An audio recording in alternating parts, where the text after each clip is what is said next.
How does a Kundalini yogi perform his duty and still practice detachment? Anuradha from Bangalore asked me this question. Her question, of course, was slightly different. She asked, where do we draw a line between the two? That is, performing one's duty and detachment from results. And I just changed the question to make it sound a little easier for people to follow. And I will answer two parts of this question as well. This is Krish Murli Ishwar from SimplifiedKundaliniYoga.com, and I'm very, very happy to be here with you trying to answer the questions for the people who are practitioners of Kundalini Yoga as well as aspirants of Kundalini Yoga.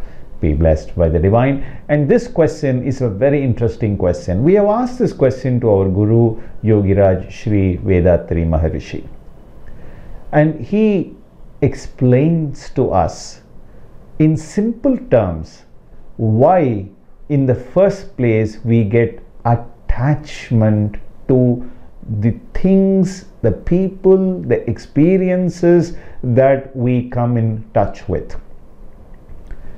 In his words, he explains that the life force is the Kundalini force, that is operating within the physical body and therefore is operating within the 5 perimeters of pressure, taste, smell, light and sound. The skin, the tongue, the nose, the eyes and the ears. So from the time of our birth till today, we are governed by what we sense with our 5 sensory organs. Because of that, there is a constant reinforcement of an habit which makes us get attached to the sensory pleasures. And we are hardwired in our brain to avoid pain, and since from childhood we are used to pleasures of the sensory organs, we seek pleasure automatically through our body, and that leads to an illusionary state called as Maya. And it is this Maya that makes us get attached to the results, because results are perceived, measured, sensed by our sensory organs. For instance, when we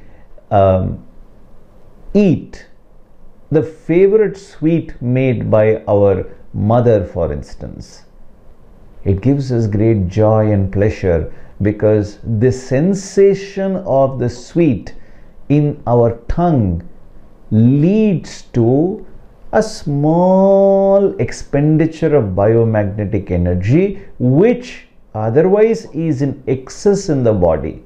That excess depletion, excess expenditure from our tongue as biomagnetism starts to transform into the taste sense, we perceive that expenditure as pleasure. Of course, I know what you are asking. This seems to be contradicting many other things that we have heard about. Bear with me while I explain that you can only eat few amounts of the sweet. You cannot eat a large amount of the sweet. Maybe you can eat 2, 3, 4, 5, 10, 15, 20 of the sweets that your mother makes. You cannot eat beyond your threshold limit because the same sweet becomes unpalatable for you. It leads to pain and discomfort. How can a sweet that you enjoy in moderation alone gives you pleasure, but in excess gives you pain? The secret of that question lies in the answer that the sweet does not contain sweetness, but the biomagnetism in the tongue transforms into the taste sense. Now, having understood where the attachment comes, the craving naturally comes within our mind each time there is a pain or a perceived pain that emanates from within us.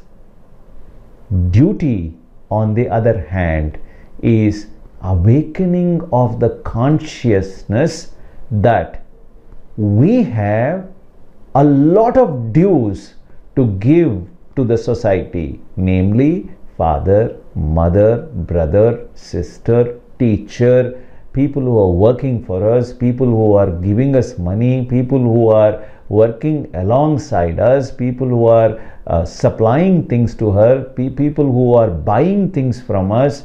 All these people who are supplying our clothes, our food, our shelter, and various other objects and machinery and equipments that we need to survive in this modern society, we owe a lot to them.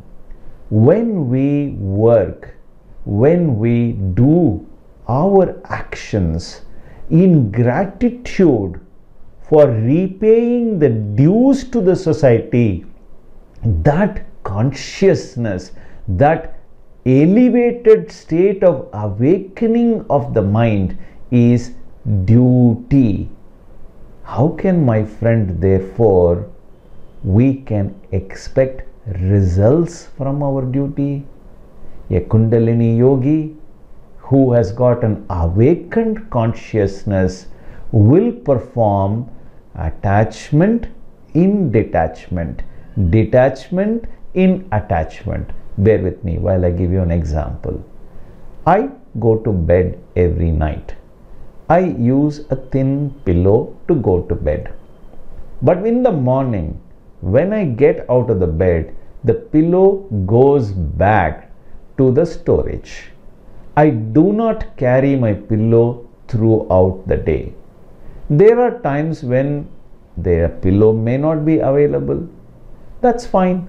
I have trained my mind to use my hands as a pillow, or a cloth or a towel as a pillow, or even sleep without a pillow. I don't find any discomfort. I'm sure many of you are also like this. Isn't that a form of practicing withdrawal? Pratyaghara, detachment in attachment. Use our toothbrush only when you want to brush your teeth, and leaving the toothbrush back in your room is also the same yoga form. Attachment with awareness without expecting results from our action is yoga. That is the true practice of yoga, to be practiced by every yogi, especially the Kundalini yogi. I hope I have answered this question to the best of my knowledge and ability. If I haven't, feel free to write a comment. I'll be happy to understand what more needs to be explained, and I'll be happy to come back to you with another video, perhaps if necessary, to explain the answer that I may have not given to you in full. I'm very happy to be answering questions for people, and do feel free to comment, share, like this video with those who are interested. Please do share this video so that everyone can benefit from this. Be blessed by the divine.